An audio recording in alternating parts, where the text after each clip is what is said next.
When the Hebrew children were led out of Egypt after the 10 plagues, they marched all the way to Mount Sinai, and there had been hundreds of years where people had forgotten who God was.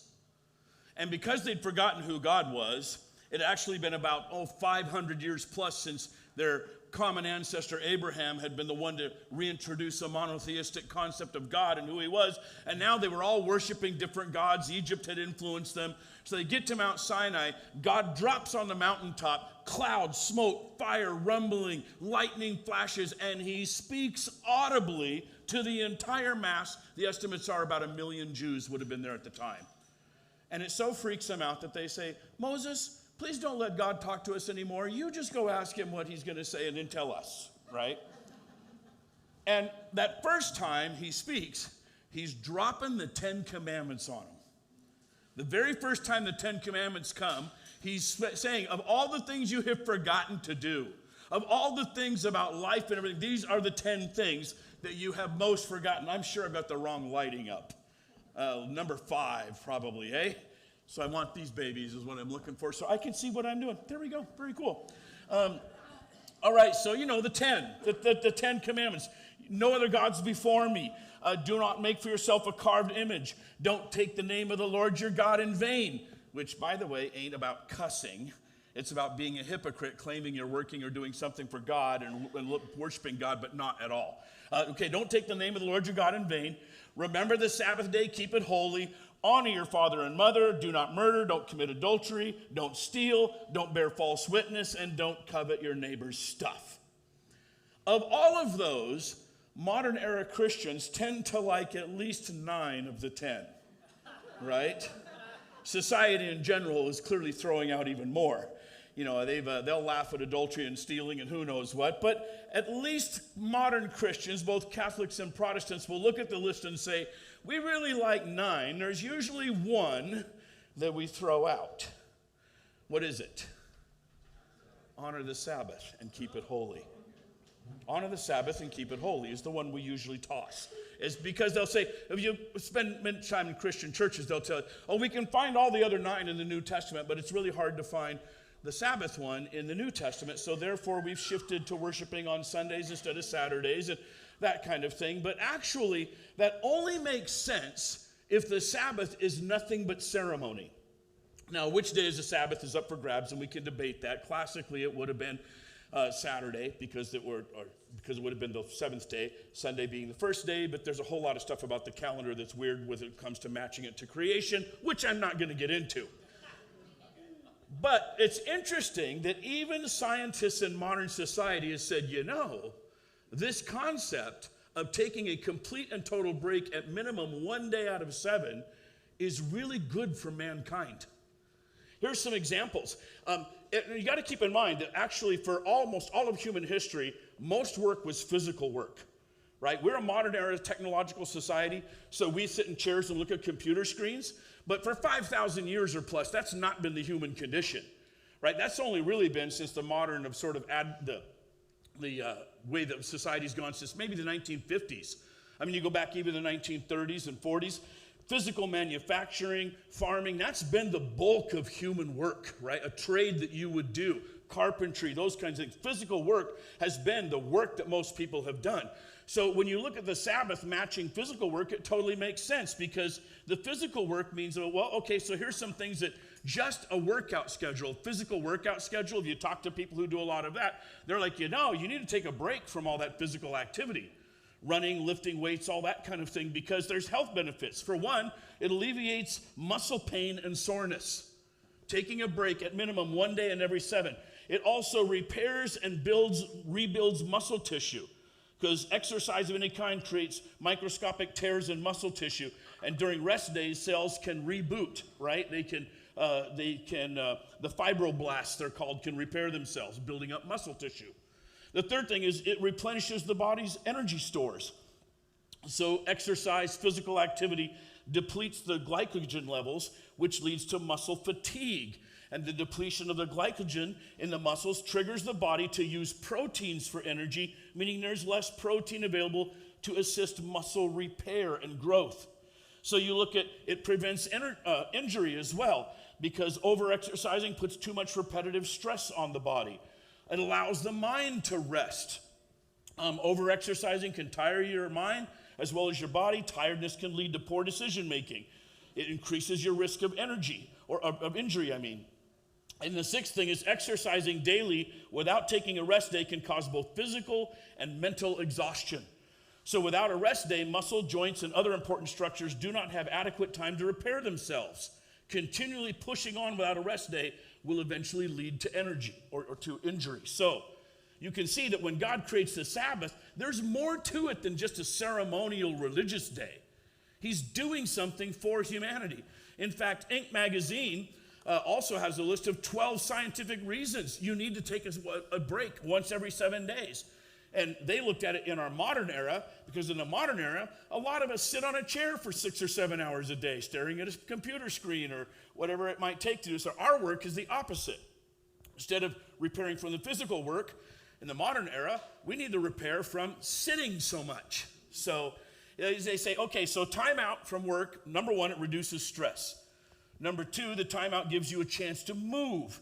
The research has been linked to sitting for long periods of time with a number of health concerns, including obesity, increased blood pressure, high blood sugar, excess body fat in abdominal areas, high cholesterol. Too much sitting also may increase the risk of death from cardiovascular disease and cancer. Too much sitting, not good for us, right?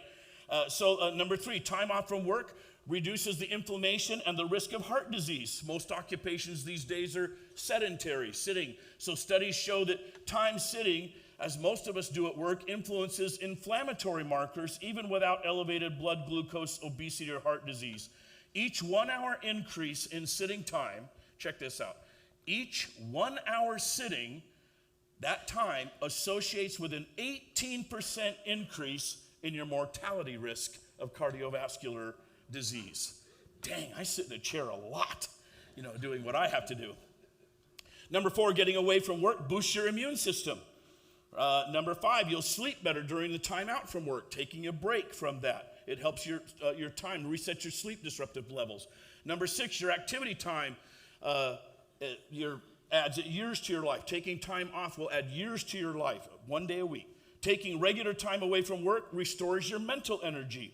When you take time off for yourself, you're actually more creative. If you need to be creative, as some of us have to be, that shifts if you actually break from the creative process. Number nine, you're also more productive when you take time out from work. The most productive countries in the world are Germany and France. Each mandate more than 30 days of vacation. Mandate more than 30 days of vacation. Yay for those Germans. They know what they're doing, right? And they're more productive. Number 10, you'll focus better at work if you take your weekly rejuvenation time. Number 11, your day off improves short-term memory. Improves your short-term memory, that's good, because you separate work and enjoy life. Many studies show you will probably remember where you left your car keys if you take time off. And number 12, which I don't know why, but dropped off of this slide, with regular time away from work, you might even love your job again. Right? So Inc. magazine says, yeah, actually, and clearly they're not looking at the Sabbath from the Old Testament standpoint. They're saying scientifically, we should take at least 1 day a week totally off, right? But the command is to honor the Sabbath and keep it holy. Holy means separate, purified, set aside for religious purposes, set aside for God, right? That's really what the Sabbath is. So if you add that component in, keeping the Sabbath holy, then you will realize that, there's mental and physical benefits to the Sabbath, right? And I borrow some of this from our brothers and sisters, the Seventh-day Adventists, who I don't agree with a lot, but they got this one down. Because they'll say, a study published in 2012 showed that the real benefit of taking time off was detachment from work, not just not working. Now, this is good for some of us. It isn't just not working. It's not thinking about work, talking about work, worrying about work, or preparing for work. You can't do any of those things if you want a real Sabbath rest, right? Now, a lot of us are like, I take a day off, but I'm still thinking about work or talking about it, right? No, it breaks better if you completely detach from it. Specifically, the study revealed that people who experience more detachment from work during off hours are more satisfied with their lives and experience fewer symptoms of psychological strain. Also, another thing is, if you make your Sabbath holy, setting it aside for something other than thinking about work, it shows we are worth more than what we do or what we produce. If God thought our rest and enjoyment were so important that he made it part of his loving law, it's clear we are more valuable to him than anything else. Our existence, our identities, our gifts, these things that make us us are much more important to God than the things we do or accomplish. The rest of the world can make it feel like it's the opposite. How much did you get done today? How can you get more people to like you? How can we get ahead of someone else? God tells us to just be. Enjoy who you are and enjoy who he is and what he's made for us. And even though things aren't perfect in this messed up world, we can rest in the hope that one day soon, Jesus will return for us. The third thing that's why you keep the Sabbath holy is it shows we don't have to be enslaved by the world's expectations. Think about it. If we feel like we can't say no to our work or our obligations for one day, that elevates work as more important than our own well-being. And that has echoes of the slavery God wanted to deliver us from. The Sabbath validates our work and gives us permission to say no to those obligations for one day each week.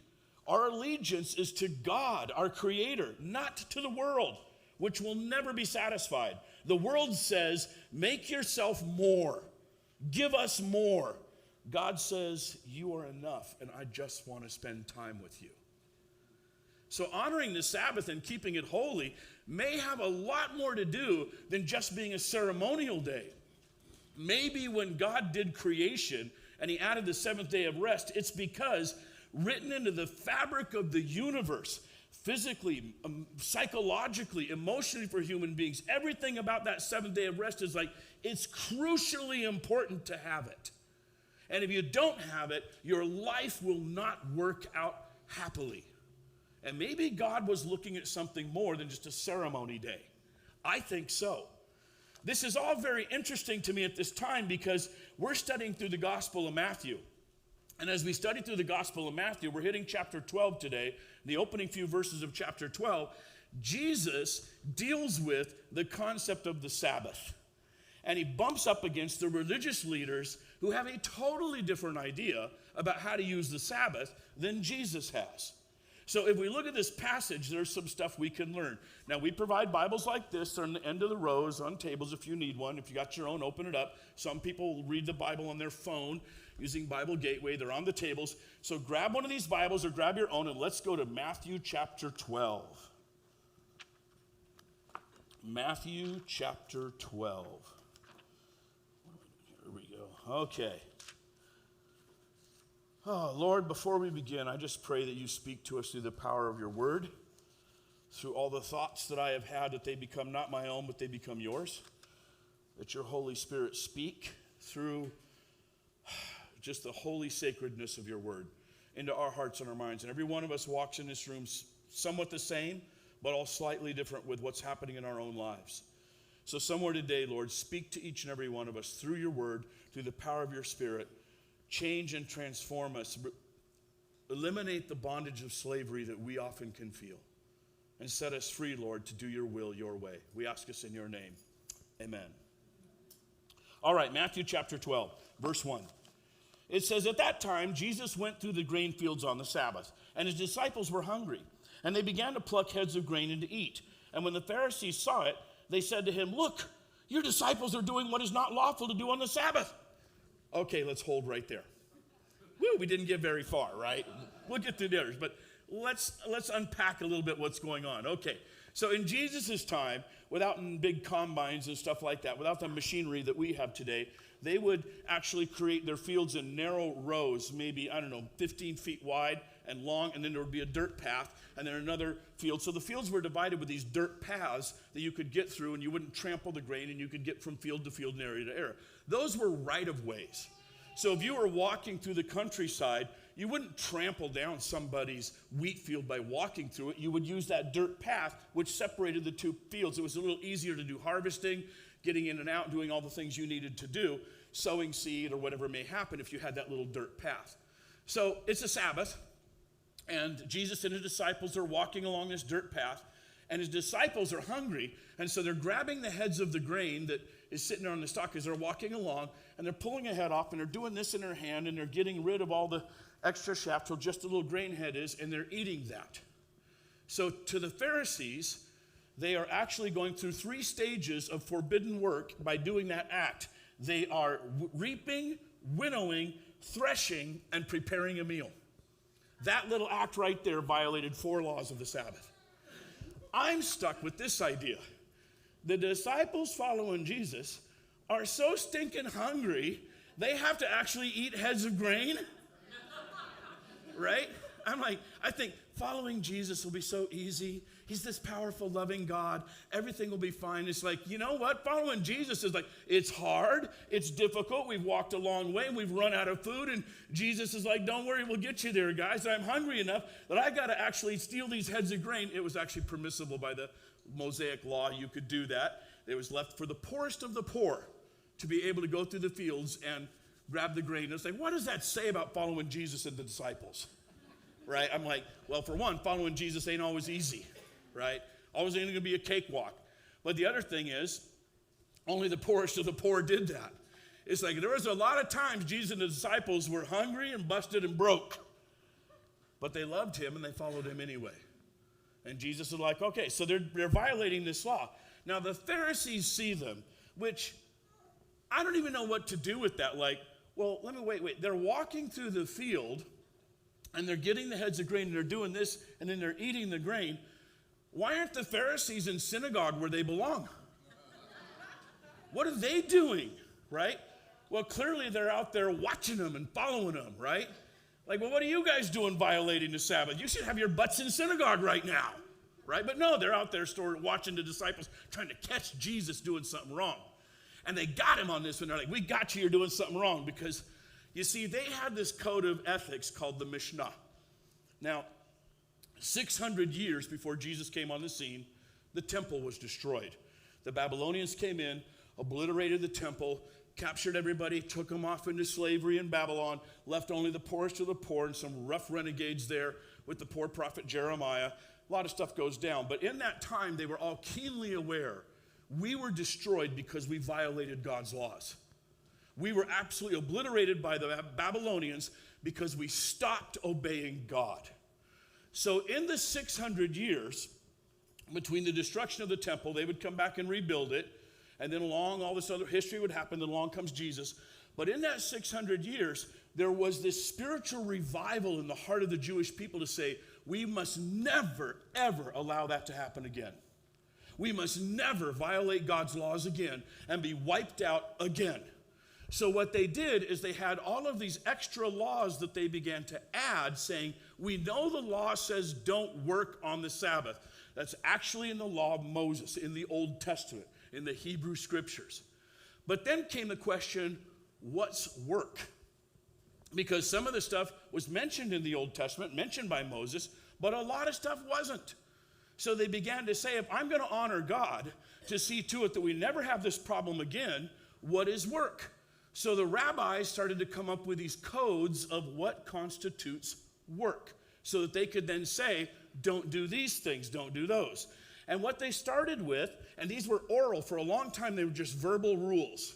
And a Jewish person would say they were always there. They didn't happen just from the time of the destruction of the temple. They were always there, clear back from the time of Moses. They'd been passed down. They weren't written down, but orally, verbally, they were passed on. And after the life of Jesus, when the temple got destroyed again by the Romans, some rabbi wrote them down.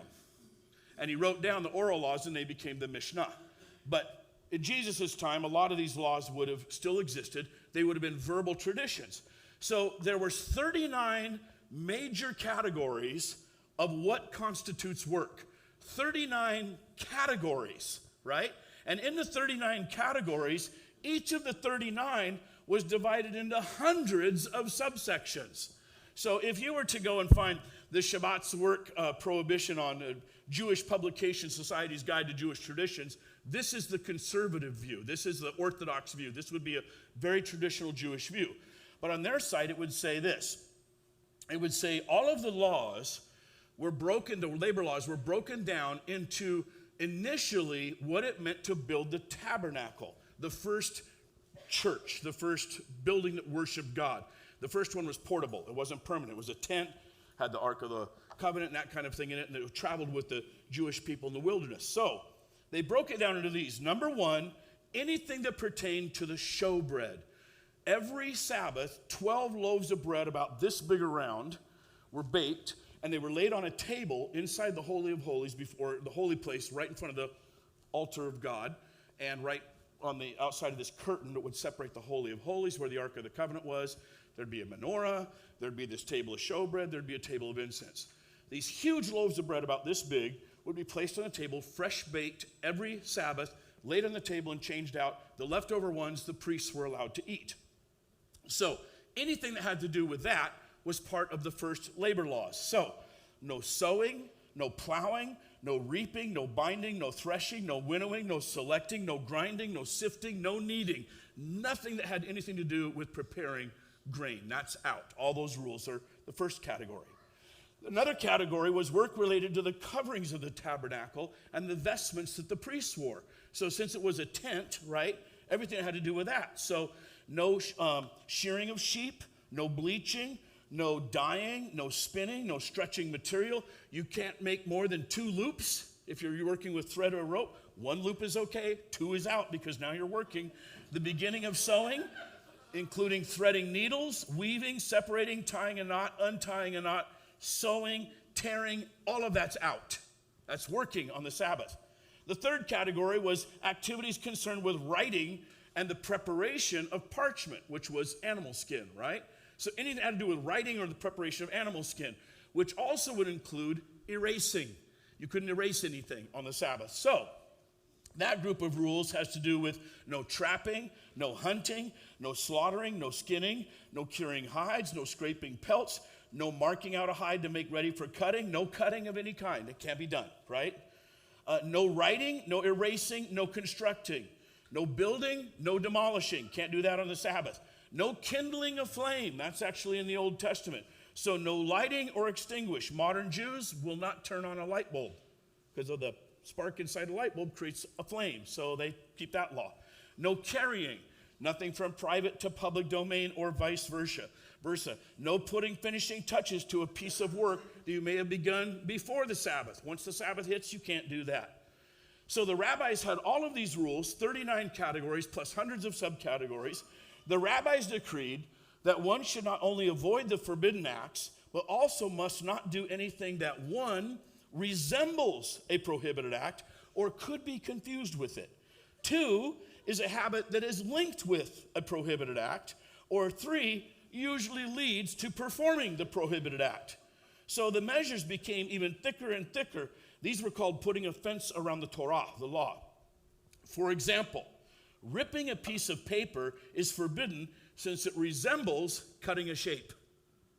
You can't cut a shape, so therefore you cannot rip a piece of paper on the Sabbath, right? So that makes sense. Let's see. You could not buy something or plan on buying something. That's actually out because you are making an agreement.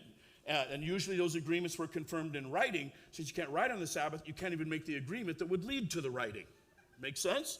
Okay, so you couldn't climb a tree on the Sabbath because you might accidentally break a branch, and that could be accidentally construed as reaping, separating a part of a growing plant from its source. That's reaping. No climbing trees on the Sabbath, right? Other activities that by extension were prohibited on the Sabbath include adding fresh water to a vase of cut flowers. See, that's sowing, because any activity that causes further growth is sowing. You can't do that. You're actually violating the Sabbath laws.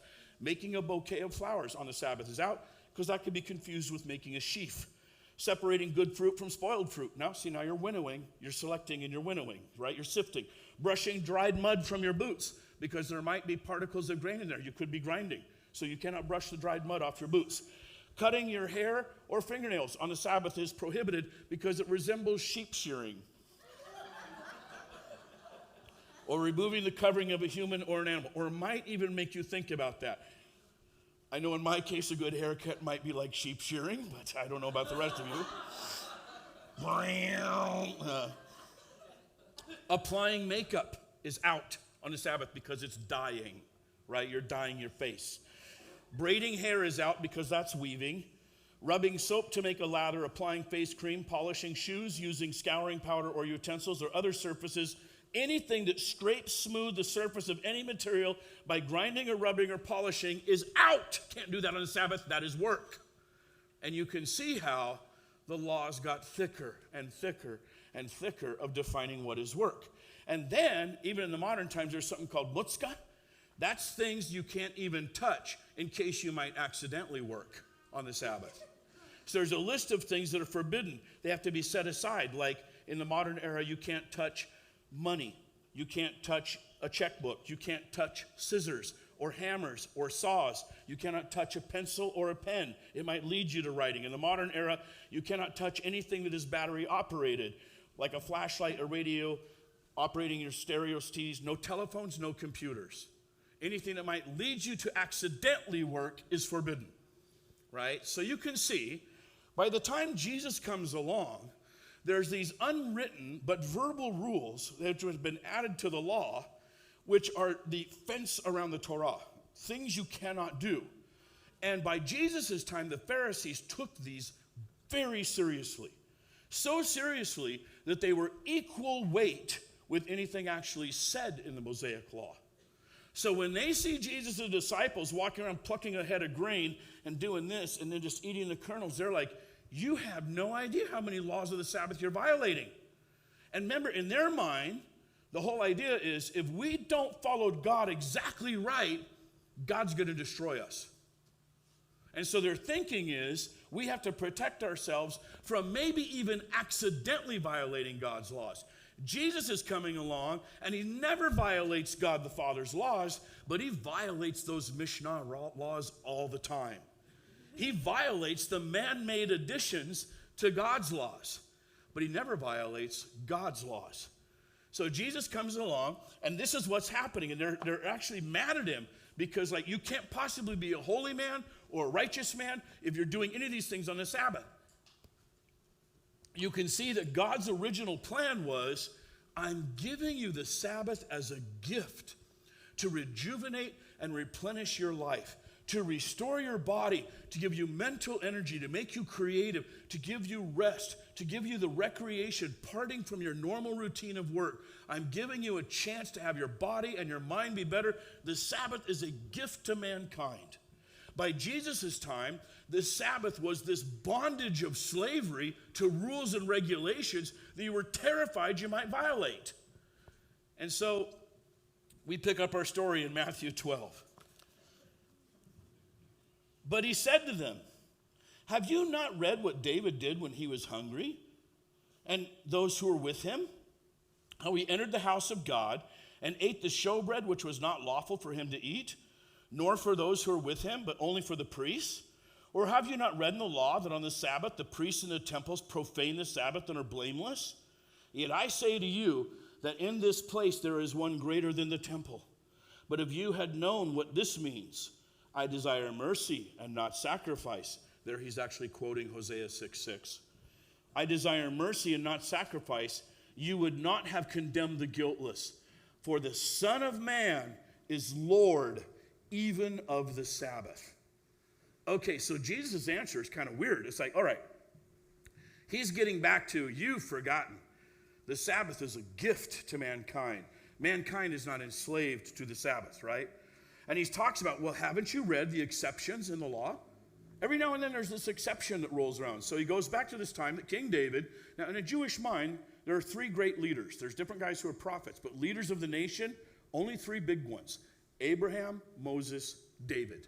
They're the three big leaders, right? They're the three that everybody agrees God loves and God used, and they're favored people, they're righteous people. David was so righteous that 500 years after King David, when the nation was absolutely wicked and God should have destroyed them, he didn't. And many times he will say, yet for the sake of my servant David, I won't do this yet. David's righteousness was so good, and the promises God had made to David lasted when the nation deserved judgment. They didn't even get it because David had been righteous 500 years before. And so now he's come and say, hey, there was this time our great hero, our great champion of the faith, and Jesus' personal great grandfather, right? I think 28 times or something like that. He says, haven't you read the time he violated the law? And there is a story when he's on the run. King David isn't king yet. He's on the run from King Saul, who wants to kill him because everybody loves David and they don't love Saul so much. And he's on the run because Saul wants to kill the guy that could take his place. He's got his men with him. He's fleeing because he's on the run for his life. And he goes to the little town of Shiloh where the tabernacle was. They hadn't built the temple yet. They still had the old portable tabernacle left over from the time of Moses about 400 years before. And it's in this little town of Shiloh. He shows up there, and that's where they've been keeping it. And basically he goes to the priest and he says, we're on the run. He didn't quite say it that way. He says, I'm on a special task from Saul. Which is true. My special task is to get out of town and save my life because Saul's trying to kill me. And he says, have you anything for us to eat? And the priest's like, no, we have nothing but the showbread, which has just been changed out. We've got the old loaves. Remember, each loaf was about yay big. We got these, but the new one's been put. You certainly can't have the new ones. And these are reserved for the priests only. And David said, but me and my men are hungry. And the priest, the high priest, sees the need. He sees the condition they're in. He sees their hunger. And he gives them this showbread, which he was not supposed to do. But somehow, God is not mad at that. God thinks that's okay. The human need of David and his men was greater than the ceremony of only letting the priests eat the showbread in this particular instance. Right? Not a university, but in this particular instance. So Jesus is throwing down in front of the Pharisees their own law, and like, your great hero David, what about the time he violated the law and he ate something on the Sabbath he wasn't supposed to? And then the Pharisees are probably like, yeah, well, you're not David. We're not talking about that. They're probably, guffawing stuff. He says, oh, and by the way, is it not obvious to you that everybody has to obey the Sabbath laws except the priesthood? Which makes sense because they sacrificed animals to God in those days. On the Sabbath day, you often, for certain holy holidays, you sacrifice 7 times as many. So if you did 1 goat or 1 sheep on a regular day, on certain Sabbath holidays, you brought 7 goats, 7 sheep, right? Who does the slaughtering? The priests. The priests are the ones who do all that work. They're carrying the water, slaughtering the animals, doing the skinning, roasting the meat, handing it back to the people, keeping a portion for themselves. Everybody gets the day off on the Sabbath except for the priests. They're exempt. They have to work on the Sabbath. It's their job. And Jesus says, look at these guys, like basically say, these disciples, they're my priesthood. They're my priesthood, right? Everybody, you're right. Everybody's exempt on the Sabbath except for these guys. He's laying this one down. Right? He's saying there's this Old Testament precedence that once in a while, compassion and concern for people is put before sacrifice rituals and religious observances, as in the case of David. But he's also saying the disciples are about to take on a role that makes them like the priesthood of the Old Testament. See, it had gotten to the place where the Sabbath was more important than people. The Sabbath itself was the most important thing. In the same story is told in the Gospel of Mark. And in Mark chapter 2, verse 27, Jesus adds this phrase, the Sabbath was made for man, not man for the Sabbath. He's like, you got it all backwards. Somehow you've turned this thing which was supposed to enrich humanity and turned humanity into a slave for it. But I love the phrase at the end of this section when Jesus says, the Son of Man is Lord even over the Sabbath, right? Because you think about, wait, the Sabbath, who gave the order that we should have a Sabbath?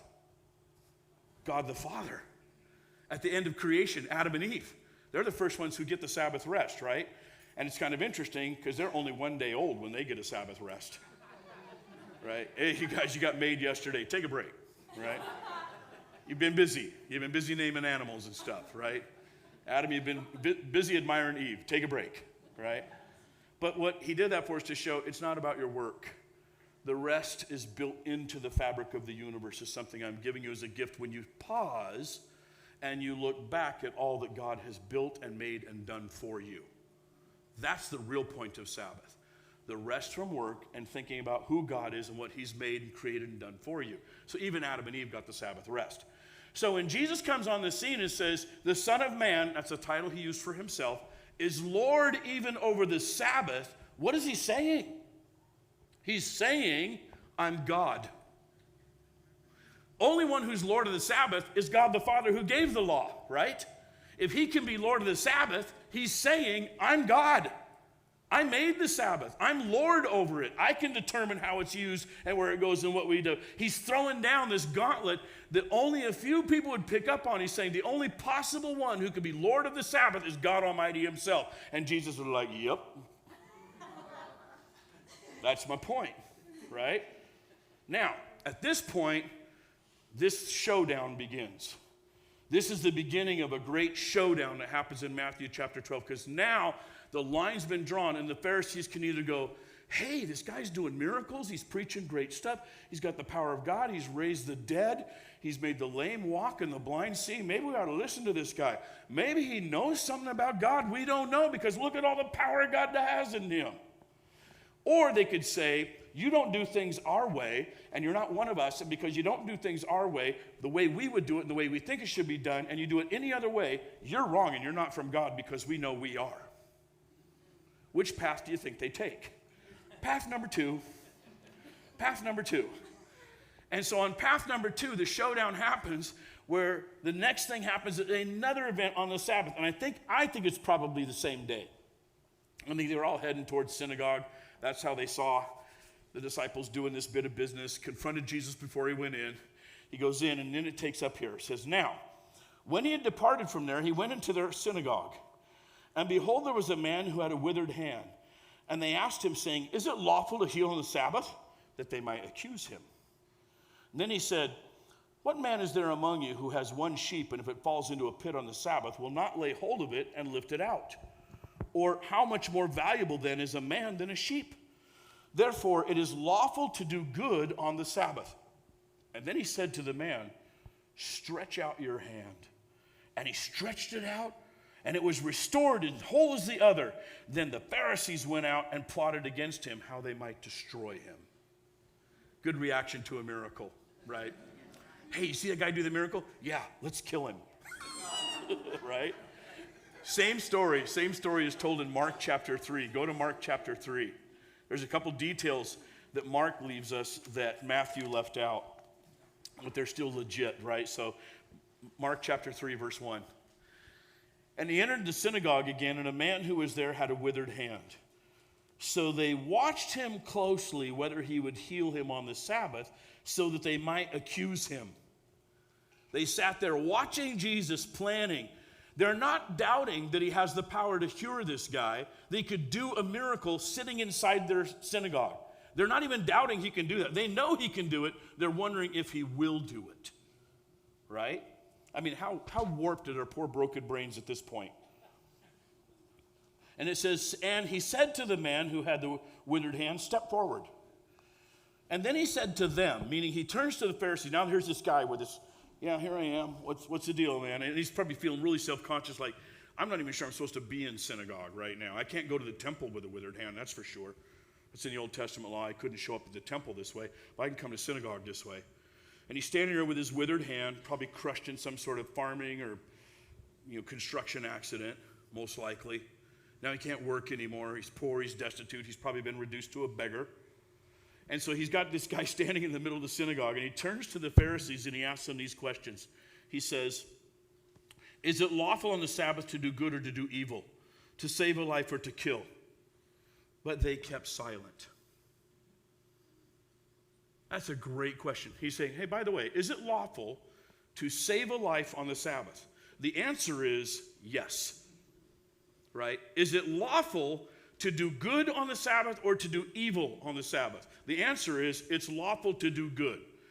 It's lawful to see something good that needed to be done, and not doing it would be evil. So he's sitting down with the Pharisees saying, is it lawful to do good or evil? Is it lawful to do this? And everybody in the room knows the answer is yes.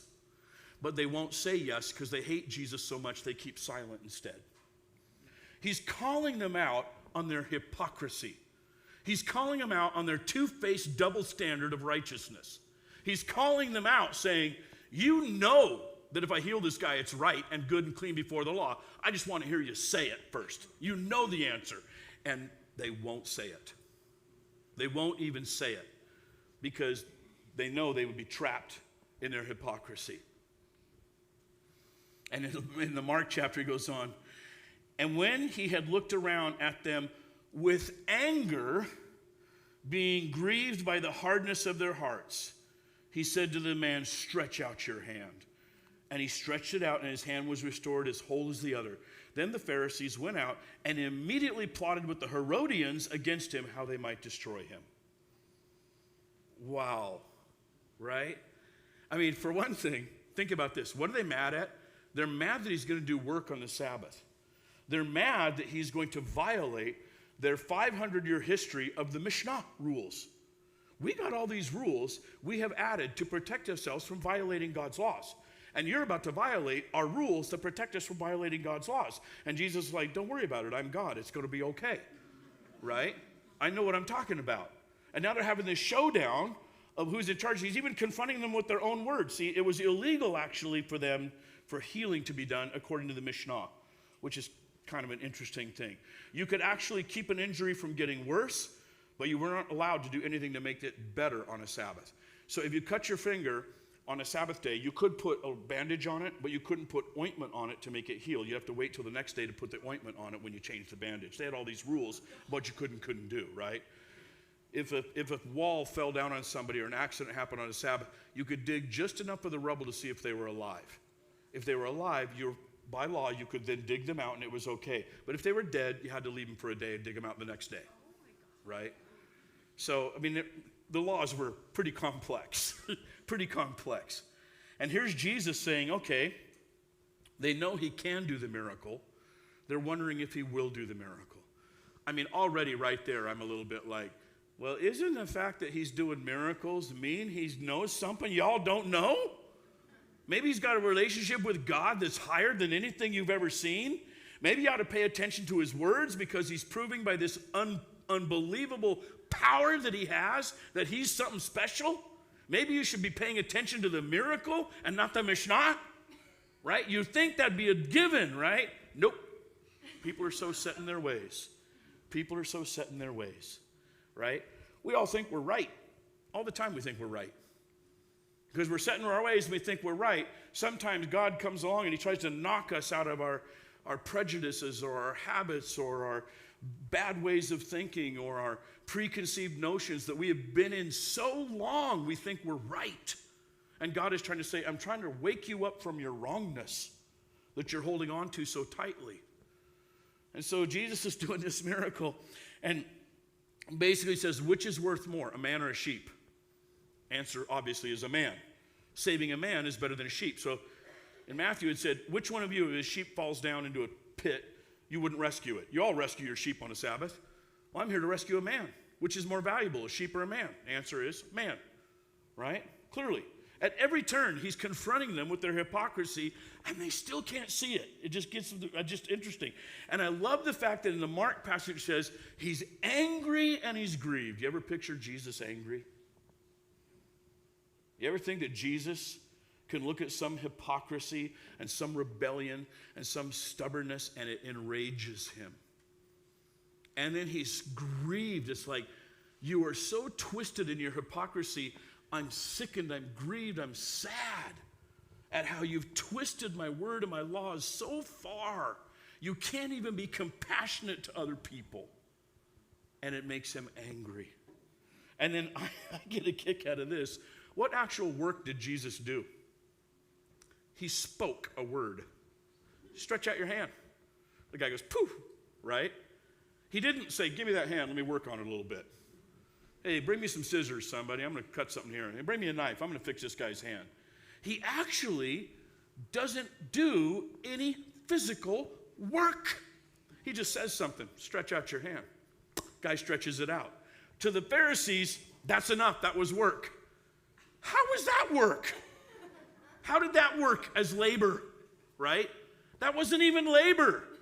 But it's bad enough because the ones that hate Jesus hate him anyway, and it doesn't matter what he does and shows them to their face the truth. When they can't stand Jesus and can't stand the truth, they find any reason to turn their back, and that's what's happening here. And then they go out and plot with the Herodians. Herod at the time, this is not Herod the Great, but it's going to be Herod Antipas, is ruling that region. The guy not even a Jew, right? He's not even a Jew. He comes from another whole branch or line. He's ruling as in the name of a Jew, as a non-Jew, sitting on a throne that only the heir of King David should have and should be ruling. And so there's one thing that the Jews hated, secondary to the Romans, they hated Samaritans and they hated Herodians. Anybody who sided with Herod, who was part of Herod, who ran with Herod, who carried out Herod's commands, was as bad as being a Roman. And so now they hate Jesus so much, they're going to pal up with their enemies to get rid of the Jesus who they hate even more. It's hard to imagine Jesus being so innocent and so peaceful and so kind and loving and compassionate. Everybody loves Jesus, right? If Jesus were to walk across America today on a trip, everybody would flock to him because they would love him. No, they would try to kill him, just like happened in his time. Because, see, Jesus is this powerful, confrontational Son of God entering the world saying, not your way, but my way. Not your rules, but my rules. Not your terms, but my terms. And even today, he lays that challenge to us. I think what Jesus was doing in these moments, saying he's Lord of the Sabbath, he wasn't nullifying the Sabbath. He wasn't saying, get rid of it. He was saying, get back to it. Get back to it. 3 things I'd say about this, concluding this. Jesus didn't dismiss the Sabbath. We all still need a Sabbath. For most of us, obviously we're in the room, for most of us, Sunday's work, right? It's the best day to pull a Sabbath off, where we get to focus on God, we get to think about him, we get to pull our hearts and our minds in line with him, and there's some things that we could do to make our Sabbaths better. If you can't do Sundays because of whatever's happening in your life, get a day. If it has to be Saturday or Friday or Monday, find that day. But it can't just be a recreation day. It has to be a day when you focus on God, right? And at the end of your day, you should be pondering at least these 2 questions when you're focusing on God. Am I more loving, compassionate, generous, gentle? Am I a better person, right, than I was before? From my Sabbath experience, my rest, my peace, my time before God, am I better? Am I showing the fruits of the Spirit? Love, joy, peace, patience, kindness, gentleness, self-control, all those. Am I showing the fruits of the Spirit because of my Sabbath time? If not, I can tell you, you ain't using your Sabbath time right. The other question you should ask is, whose life is better because of me? Those are 2 questions we should spend whatever Sabbath rest we have. If it's a Sunday, we do this in church, you should be spending it after Sunday afternoons doing this, right? Not sitting talking about what you're going to do at work tomorrow. You go ahead and recreate. Most of us sit. We need to recreate. We need to physically do stuff on a Sunday afternoon if this is our Sabbath. We need to break the mold. The hardest thing for most of us is going to be don't think about work, don't talk about work, right? That's the hardest thing. But also ask yourself, whose life is better because of me? That should be a meditative question we are always wrestling with. And then the third thing is practice living in Sabbath, not just taking a day, but the practice of living in Sabbath moments, in rest moments, in God-focused times, in break from the American society way of setting values and rules and ethics, and shifting gears to think of the New Testament Jesus way of living and doing and being, right? Reminding ourselves that your worth is not based on what you produce. I have a hard time with that one myself all the time. Your worth is not based in what you produce. Everything in American society will tell you, oh, yes, it is, right? You have to break from American society and go back to Jesus' way and say, my worth is something else. You need to have time to evaluate your priorities. In a Sabbath rest, one day a week you're taking to say, what are my core values? What are my core beliefs? Where is my life going? What am I doing? What am I neglecting? What am I too busy doing I should let go of? What am I wishing I was doing I'm not doing at all? A Sabbath rest should include finding those priorities.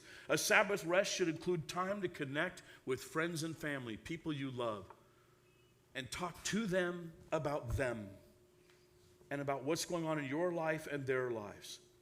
You need time to rest and rejuvenate. For those of us who sit at a desk and look at a computer screen all the time, we need our Sabbath to be active. We need a Sabbath rest would include, I need physical activity on my Sabbath. Otherwise, it's not going to be a Sabbath to me. Right? And we need to take time to remind ourselves, what has God done for us? Right? What has God done? Remember that first Sabbath? Adam and Eve didn't do anything, but they could look back over the previous 6 days and go, look what God has done. In a Sabbath day, we should all be saying, look what God has done. And asking ourselves, who am I talking to about that? Do you have anyone you talk to about that? Do you ever get together with anybody and talk about what God is doing in your life? Or what you wish he was doing? Or what God is doing in their lives? Or do you automatically default to talking about sports and work and politics or whatever else? See, a Sabbath would say we spend the day talking about what God is doing in our lives or not doing, and we wish he was. Those should be our focuses on Sabbath. Stand with me as we close in prayer.